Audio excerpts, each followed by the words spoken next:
हरे कृष्णा। दमयंती सोचने लगी, ये पुण्य सलिला रमणीय नदी कहाँ चली गई? फल फूलों से सुशोभित मनोरम वृक्ष कहाँ चले गए? पवित्र मुस्कान वाली भीम पुत्री दमयंती बहुत देर तक इन सब बातों पर विचार करती रही। तत्पश्चात वह पति शोक परायण और दीन हो गई तथा उसके मुख पर उदासी छा गई। तदंतर वह दूसरे स्थान पर जाकर अश्रुगद वाणी में विलाप करने लगी। उसके आंसू भरे नेत्रों से देखा, वहां से कुछ ही दूरी पर एक अशोक का वृक्ष था।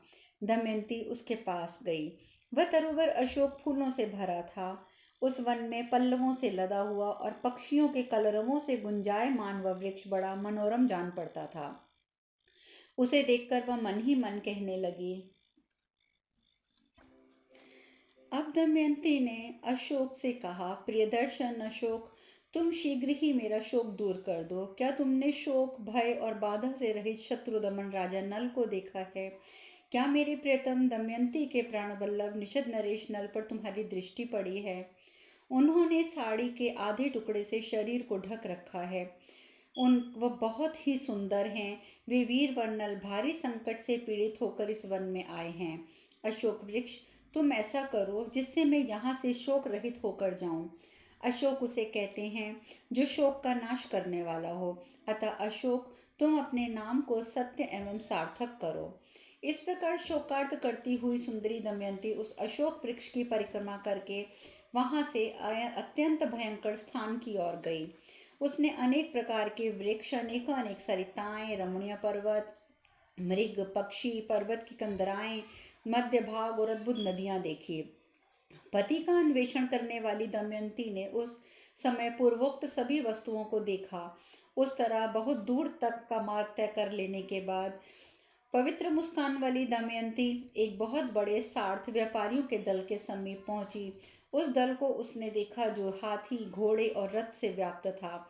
वह व्यापारियों का समूह स्वच्छ जल से सुशोभित एक सुंदर रमणीय नदी को पार कर रहा था। नदी का जल बहुत ठंडा था, उसका पाट चौड़ा था, उसमें कई कुंड थे और वह किनारे पर उगे हुए बेंत के वृक्षों से आच्छादित हो रही थी। उसके तट पर क्रौंच, कुरुर और चक्रवात आदि पक्षी कूज रहे थे। कछुए, मगर और मछलियों से भरी हुई वह नदी विस्तृत टापू से सुशोभित हो रही थी। उस बहुत बड़े समूह को देखते ही यशस्विनी नल पत्नी सुंदरी दमयंती उनके पास पहुंचकर लोगों की भीड़ में घुस गई। उसका रूप उत्तम स्त्री सा जान पड़ता था। वह शोक से पीड़ित, दुर्बल और उदास और मलिन हो रही थी। उसके केशों पर धूल जम गई थी। वहां दमयंती को सहसा देखकर कितने ही मनुष्य भय से भाग खड़े हुए। कोई कोई भारी चिंता में पड़ गए तो कुछ लोग चिल्लाने लगे। कुछ लोग उसकी हंसी उड़ाते थे और कुछ उसमें दोष देख रहे थे। भरत, उन्हीं में कुछ लोग ऐसे भी थे जिन्हें उस पर दया आ गई। उन्होंने उसका समाचार पूछा कि तुम कौन हो, किसकी स्त्री हो, यहाँ क्या कर रही हो? कल्याणी, सच बताओ, तुम इस वन पर्वत दिशा की अधिष्ठात्री देवी तो नहीं हो? हम सब लोग तुम्हारी शरण में आए हैं। तुम यक्षी हो या राक्षसी हो अथवा कोई श्रेष्ठ देवगना हो, आनंदिते, सर्वथा हमारा कल्याण और संरक्षण करो। कल्याणी, ये हमारा समूह शीघ्र कुशल पूर्वक यहाँ से चला जाए। हम लोगों का सब प्रकार से भला हो, ऐसी कृपा करो। उस यात्री दल के द्वारा जब ऐसी बातें कही गई तब पति के वियोग जनित दुख से पीड़ित साध्वी राजकुमारी दमयंती ने उन सबको उत्तर दिया। इस जन समुदाय के जो सरदार हों उनसे, इस जन समूह से और इसके भीतर रहने वाले और चलने वाले जो बाल, वृद्ध, युवक मनुष्य हैं, उन सब से मेरा ये कहना है कि आप सब लोग मुझे मानवी समझें। मैं एक नरेश पुत्री, महाराज की पुत्रवधू और राजपत्नी हूँ। अपने स्वामी के दर्शन की इच्छा से वन में भटक रही हूँ। विदर्भ राज भीम मेरे पिता हैं। निषद नरेश महाभाग राजा नल मेरे पति हैं। मैं उन्हीं अपराजित वीर नल को खोज रही हूँ। यदि आप लोग शत्रु समूह का संहार करने वाले मेरे प्रियतम पुरुष सिंह महाराज नल के विषय में कुछ जानते हैं तो शीघ्र बताइए। उस महान समूह का मालिक और समस्त यात्री दल का संचालक वाणिक शुचि नाम से प्रसिद्ध था। उसने उस सुंदरी से कहा, कल्याणी, मेरी बात सुनो। शुचिस्मिते, मैं इस दल का नेता और संचालक हूँ। यशस्विनी, मैंने नल नामधारी किसी मनुष्य को इस वन में नहीं देखा है। यह संपूर्ण वन मनुष्यतर प्राणियों से भरा है। इसके भीतर हाथियों, चीतों, भैंसों, रीछों, मृगों को ही मैं देखता आ रहा हूँ। तुम जैसी मानव कन्या के सिवा किसी मनुष्य को मैं इस विशाल में नहीं देख रहा हूँ, इसलिए यक्षराज मणिभद्र आज हम पर प्रसन्न हो। तब दमयंती ने उन सब व्यापारियों तथा दल के संचालक से कहा, आपका यह दल कहाँ जाएगा, मुझे ये बताइए। सातवाहन ने कहा, राजकुमारी, यह दल शीघ्र ही सत्यदर्शी चेदिराज सुबाहु के जनपद में विशेष लाभ के उद्देश्य से जाएगा। इस प्रकार नलोपाख्यान पर्व में दमयंती की सातवाह से भेंट विषयक 64वां अध्याय पूर्ण हुआ।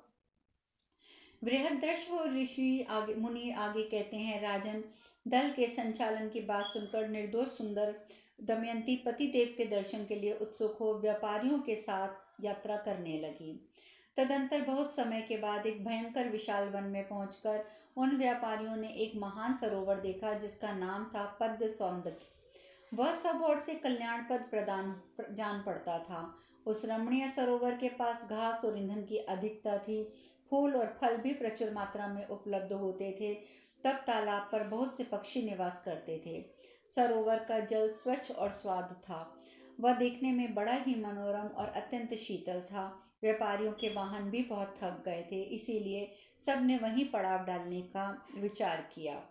समूह के अधिपति से अनुमति लेकर सब लोग उस उत्तम वन में प्रवेश किया और महान जम्मू समुदाय सरोवर के पश्चिम तट पर ठहर गया। तत्पश्चात आधी रात के समय कहीं से कोई शब्द सुनाई नहीं देता था। तब दल के सभी लोग थक कर सो गए। उस समय गजराजों की मद की धारा से मलिन जल वाली पहाड़ी नदी के में पानी पीने के लिए जंगली हाथियों का झुंड आ निकला। उस झुंड ने व्यापारियों के सोए हुए दल को और उसके साथ आए हुए बहुत से हाथियों को देखा। तब वन में रहने वाले उन सभी मंदोत्मत गजों ने उन ग्रामीण हाथियों को देखकर उन्हें मार डालने की इच्छा से उन पर वेग पूर्वक आक्रमण कर दिया। पर्वत की चोटी से टूटकर पृथ्वी पर गिरने वाले बड़े बड़े शिखरों के समान उन आक्रमणकारी जंगली हाथियों का वेग उस यात्री दल के लिए अत्यंत दुस्सह था। ग्रामीण हाथियों पर आक्रमण करने की चेष्टा वाले उन वनवासी गजराजों के वन्य मार्ग अवरुद्ध हो गए। सरोवर के तट पर व्यापारियों का महान समुदाय उनका मार्ग रोककर सो रहा था। उन हाथियों ने सहसा पहुंचकर समूचे दल को कुचल दिया। कितने ही मनुष्य धरती पर पड़े छटपटा रहे थे। उस दल में कितने ही पुरुष हाहाकार करते हुए बचाव की जगह खोजते हुए जंगल के पौधों के समूह में भाग गए। बहुत से मनुष्य तो नींद के मारे अंधे हो रहे थे। हाथियों ने किन्हीं को दांतों से, किन्हीं को सूंडों से और कितनों को पैरों से घायल कर दिया। उनके बहुत से ऊंट और घोड़े मारे गए और समुदाय में बहुत से पैदल लोग भी थे। वे सब लोग उन भय से चारों ओर भागते हुए एक दूसरे से टकराकर चोट खाने लगे। घोर आर्तनाद करते हुए सभी लोग धरती पर गिरने लगे। कुछ लोग वेग वेग से वृक्षों पर चढ़कर नीचे की विषम भूमियों पर गिर पड़े। राजन, इस प्रकार दैववश बहुतेरे जंगली हाथियों के आक्रमण करके उस संपूर्ण समृद्धशाली व्यापारियों के समुदाय को नष्ट कर दिया। उस समय वहां तीनों लोगों को भय में डालने वाले महान आर्तनाद एवं चित्कार हो रहा था। कोई कहता, इधर बड़े जोर से आग प्रज्वलित हो उठी है, ये भारी संकट आ गया है, दौड़ो बचाओ। कोई कहता, ढेर के ढेर रत्न बिखरे पड़े हैं, पहले इन्हें तो संभालो, इधर उधर क्यों भागते हो। तीसरा कहता, भाई इस धन पर सबका समान अधिकार है, मेरी बात झूठ नहीं है, मुझे भी कुछ दो। कोई कहता, कायर हो, मैं फिर तुमसे बात करूंगा, अभी तो अपनी रक्षा करो। इस प्रकार की तरह तरह की बातें करते हुए लोग भय से भागते रहे। इस प्रकार जब वहां भयंकर नरसंहार हो रहा था, उसी समय दमयंती भी जाग उठी। उसका हृदय भय से संत्रस्त हो उठा। वहां उसने वह महासंहार अपनी आंखों से देखा। जो लोग सब लोग उस समय भयंकर सी इस दुर्घटना को देख रहे थे, उन सबकी आंखें जैसे पलटी जानो पड़ रही थी। उनसे ऐसी दुर्घटना उन्होंने पहले कभी नहीं देखी थी। ये सब देखकर कमल नयनी बाला भय से व्याकुल हो उठी। उसको कहीं से कोई सांत्वना नहीं मिल रही थी। इस प्रकार वह स्तब्ध हो रही थी, मानो धरती से सट रही हो। तदंतर वह किसी प्रकार उठकर खड़ी हुई। दल के जो लोग उस संकट से मुक्त हो आघात से बचे हुए थे, वे सब एकत्र होकर कहने लगे, ये हमारे किस कर्म का फल है। निश्चय ही हमने महायशस्वी मणिभद्र का पूजन नहीं किया है। इसी प्रकार हमने श्रीमान यक्षराज कुबेर की पूजा भी नहीं की है, अथवा विघ्नकर्ता विनायकों की भी पहले पूजा नहीं कर ली थी, अथवा हमसे पहले जो जो शकुन देखे थे उसका ये विपरीत फल है। यदि हमारे ग्रह विपरीत न होते तो किस हेतु से यह संकट हमारे ऊपर आ सकता था। दूसरे लोग जो अपने कुटुंब जनों और धन के विनाश से दीनहीन हो रहे थे, वे कहने लगे, आज हमारे विशाल जनसमूह के साथ ये जो उन्मत्त दिखाई देने वाली नारी आ गई थी, यह विकराल आकार वाली राक्षसी थी, तो भी अलौकिक सुंदर रूप धारण करके हमारे दल में घुसी थी।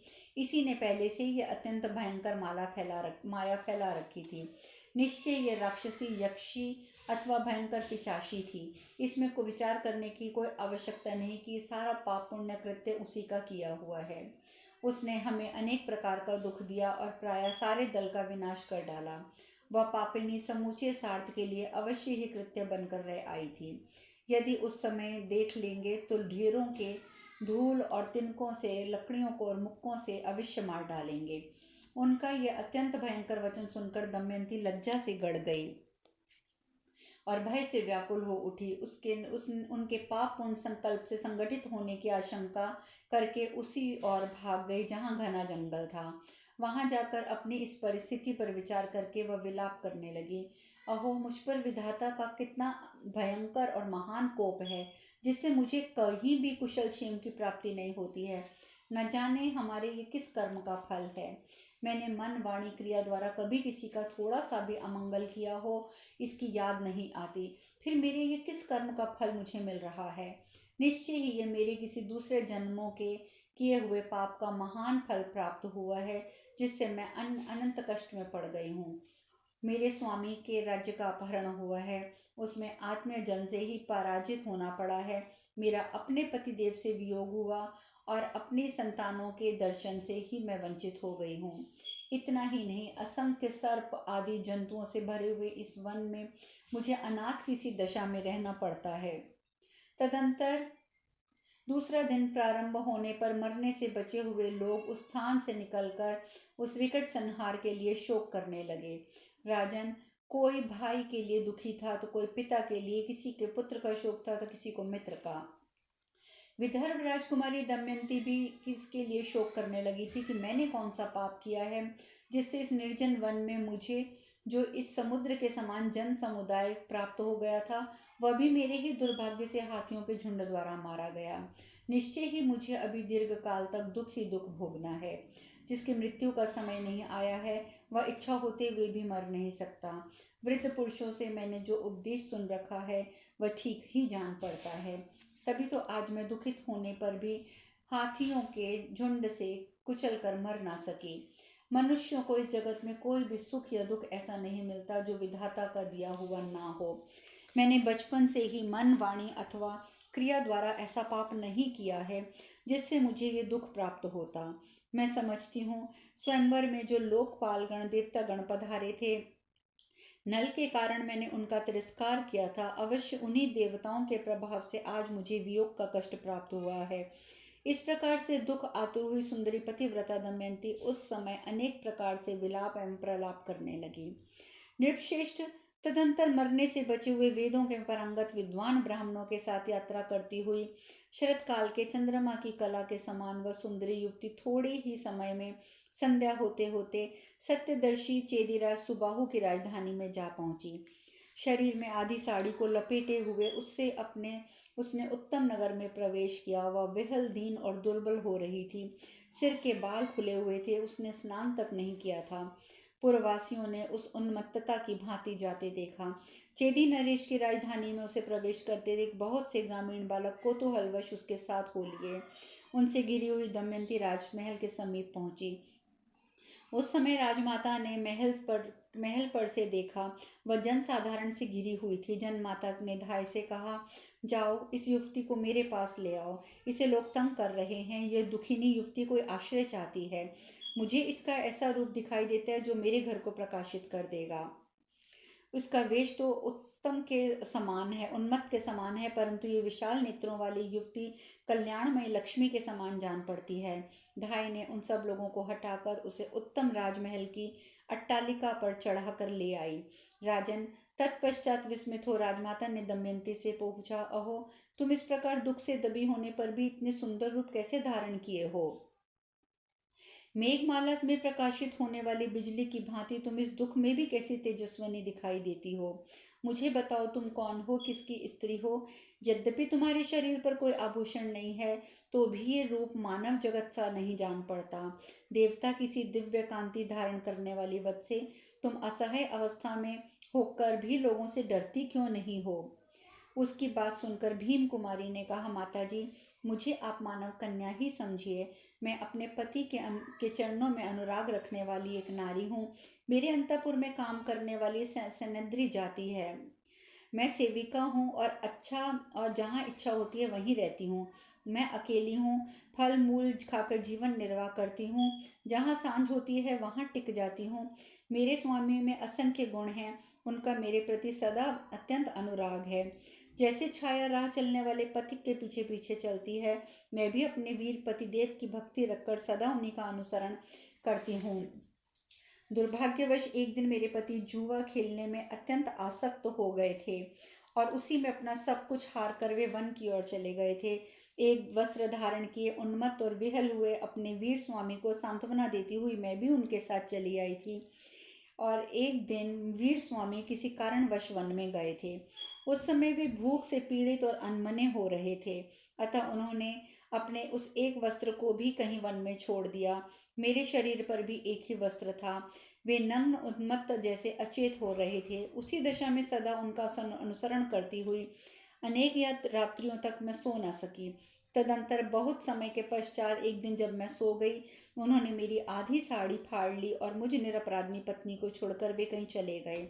मैं दिन रात वियोग अग्नि में जलती हुई निरंतर अपने पति को ढूंढती फिर रही हूँ। मेरे प्रियतम की कांति कमल की भांति है, वे देवताओं के समान तेजस्वी हैं। बहुत खोजने पर भी मैं अपने प्रिय को ना देख सकी हूँ, ना ही उनका पता पा सकी हूँ। भीम कुमारी दमयंती के आंखों में आंसू भरे हुए थे एवं आठ स्वर में विलाप कर रही थी। राजमाता ने उसके दुख से दुखी होकर कहा, कल्याणी, तुम मेरे पास रहो, तुम पर मेरा प्रेम है। भद्रे, मेरे सेवक तुम्हारे पति को खोज लाएंगे। अथवा यह भी संभव है कि वे इधर उधर भटकते हुए स्वयं इधर आ निकलें। भद्रे, तुम यहीं रहकर अपने पति को प्राप्त कर लोगी। राजमाता की बात सुन दमयंती ने कहा, वीर माता, मैं एक नियम के साथ आपके यहाँ रह सकती हूँ। शेष कथा कल। हरे कृष्णा।